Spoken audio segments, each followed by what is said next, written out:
Bonjour à vous communauté, j'espère que vous avez passé une excellente semaine. Mon nom est Yves Lanty et bienvenue en résumé, l'endroit où je vous partage ma vision de l'actualité, toujours avec une pointe d'humour et d'humanisme. Alors communauté, d'abord et avant tout, je tiens à vous rappeler que le 1er juillet, je vais déménager, ce qui veut donc dire que je n'aurai pas Internet illimité pendant une période qui est encore pour l'instant indéterminée. Alors assurément pour la première de juillet, mais même possiblement pour la dernière semaine de juin et la seconde de juillet, je ne mettrai pas de vidéos en ligne tout simplement parce que je n'aurai pas accès à un Internet illimité. Par contre, je vais continuer à être actif sur ma page Facebook. Cette fois-ci, ma page Facebook porte le nom de En résumé ER. Alors, ce n'est pas sous le nom de Yves Lanty que je suis actif sur Facebook. Pourquoi? Je l'ai déjà mentionné, mais avec 100 quelques abonnés sur YouTube, je considère pas être une personnalité publique. Ce fait donc que j'ai donné une page Facebook à ma communauté web, qui est En résumé, et également à mon vlog sur l'actualité, qui est ER. Alors, si vous voulez venir nous rejoindre, le lien va être dans la barre de description en bas, comme toujours d'ailleurs, et vous avez également le lien pour la page Facebook à partir de la page d'accueil de ma chaîne YouTube. Alors, ce que je dois dire, communauté, c'est que la semaine dernière a été une semaine très chargée pour la ville de Montréal au point de vue international sportif.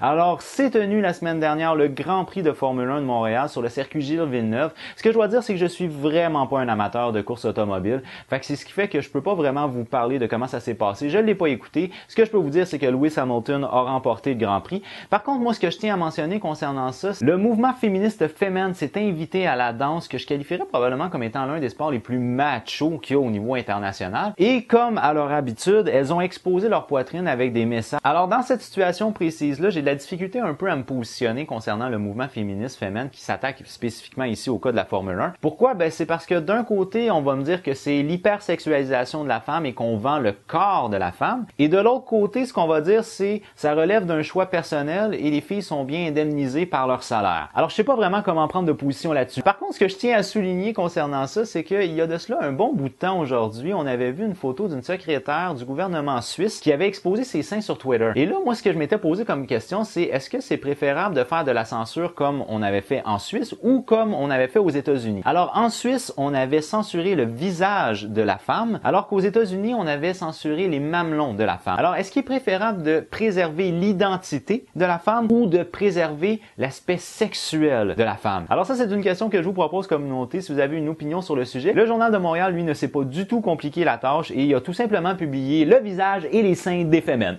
Alors, au Québec, nous, on est ouvert d'esprit, on censure fuck all. Maintenant, communauté, j'aimerais ça vous parler de la vidéo qui a été la vidéo la plus virale au niveau international. Et là, on parle de plus de 10 millions de vues en l'espace de 2 jours. C'est une vidéo dans laquelle on voit encore une fois un policier américain. Cette fois-ci, c'est au Texas. Alors, ce qu'on peut voir dans cette vidéo-là, c'est une intervention policière qui se passe lors d'un qu'on appelle un pool party ou un party de piscine, si vous voulez. Alors, ce qu'on voit dans cette vidéo-là, c'est un policier blanc qui exige aux personnes afro-américaines de rester assises par terre alors que les blancs, eux, peuvent fonctionner puis marcher. Donc, rester debout. Et là, ce qu'on voit éventuellement, c'est qu'il y a une des jeunes filles qui, on pourrait dire, proteste. Éventuellement, il demande à la jeune fille de partir. Au début, elle refuse. Éventuellement, elle part. Et lorsqu'elle part, c'est là où le policier retourne la chercher. On croit possiblement que la jeune fille a dû dire quelque chose de précis. Mais ce qui devient, disons, plus intéressant, mais là, c'est un peu triste de le dire, c'est l'altercation entre le policier et la jeune femme. La manière que le policier a de procéder à l'arrestation de la jeune femme, c'est de manière excessive. Alors, il la projette au sol, il place un genou dans son dos, on voit qu'il bouge pas, il fait une pression sur elle, tout en continuant d'essayer d'intimider les autres Afro-Américains qui sont autour.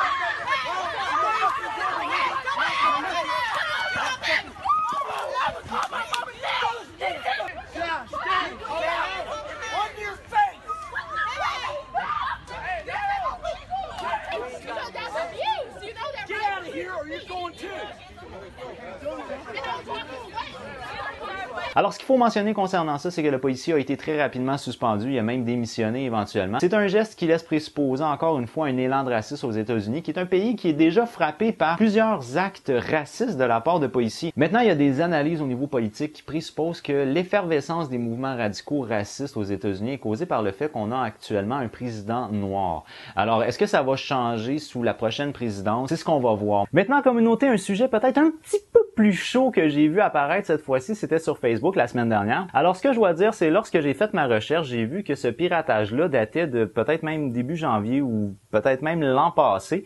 Mais nous, au Québec, ça nous a frappé très récemment, donc au mois de juillet 2015. Alors, ce qui arrivait globalement, c'est qu'il y avait une vingtaine de personnes qui étaient identifiées sur des vidéos ou des photos qui étaient en insinuant pornographique. Alors, on pouvait voir différents types de publications pornographiques, comme par exemple, on pouvait voir une thumbnail ou une miniature d'une vidéo vraiment pornographique. Mais sinon, ce qu'on pouvait voir aussi, c'était des photos de profil d'individus, puis c'était marqué private video, donc une vidéo privée présuppose une vidéo sexuelle privée. Alors ça l'a apparu, mais pour moi, ça a vraiment envahi mon fil d'actualité. Puis j'avais des personnes là-dedans qui étaient, exemple, des députés, parce que je suis beaucoup au niveau politique, donc des députés politiques, des journalistes de renom qui avaient été identifiés dans des vidéos et photos porno. Mais il en reste pas moins que j'ai trouvé ça quand même très drôle que pendant une soirée temps, j'avais un paquet de photos porno sur mon fil d'actualité. Alors, toutes mes excuses communauté, ma batterie a lâché pendant le tournage, ça l'arrive parfois. Alors, en guise non pas de dernier sujet, mais bien plutôt en guise de dernier segment communauté, moi ce que je vous propose, c'est 3 vidéos qui ont été des vidéos qui ont été dans les plus visionnées dans la dernière semaine au niveau de YouTube. Et là, je mélange le Canada, France et États-Unis. Et dans ces 3 vidéos-là, moi ce que je vous propose, je vais vous présenter des courts extraits. Les liens sont toujours dans la barre de description juste en dessous. Je vous propose de me dire celle qui a le plus retenu votre attention à vous, donc laquelle vous avez préférée parmi ces 3 vidéos-là, qui sont selon moi 3 vidéos très intéressantes qui ont été virale. Alors dans ces 3 vidéos-là, eh bien la 3e vidéo que je vais vous mentionner, c'est une vidéo qui est peut-être plus intéressante au niveau de l'ingéniosité de la chose. Alors il y a un jeune homme qui a créé un laser gun. For me to build, I decided to build it anyway. All right, let's start with something easy.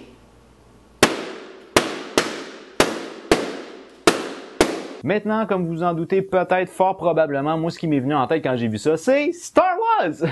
Alors, la 2e vidéo que je vais vous présenter, qui est une vidéo qui a été cette fois-ci beaucoup plus visionnée aux États-Unis, quand même pas mal aussi au Canada et cette fois-ci beaucoup moins en France. C'est une vidéo où on reproduit le jeu GTA ou Grand Theft Auto, qui est un jeu de violence extrême dans la rue.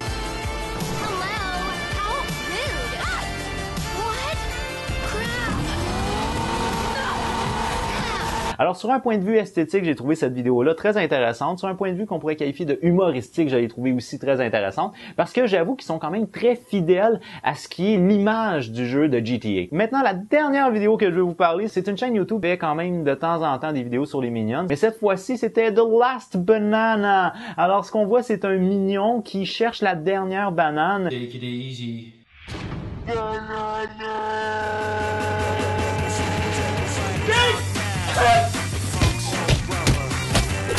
C'est les 3 vidéos que moi je vous propose en termes de vidéos virales de cette semaine. Maintenant, j'aimerais savoir, communauté, laquelle qui vous a la plus plu parmi ces 3 vidéos-là. Faites-le moi savoir. Vous avez juste à commenter. Ça va me faire le plus grand des plaisirs de pouvoir interagir avec vous. Alors sur ce, communauté, pour moi, c'est déjà tout. Je vous remercie immensément d'avoir regardé ma vidéo. Si vous l'avez aimé, n'oubliez pas d'y donner un petit j'aime. Si vous l'avez vraiment aimé, vous pouvez bien entendu la partager. Ça me fait toujours plaisir d'accueillir des nouveaux abonnés. Sur ce, communauté, moi je vous dis à jeudi prochain. J'ai déjà hâte de vous voir. As always, with love. Bye bye!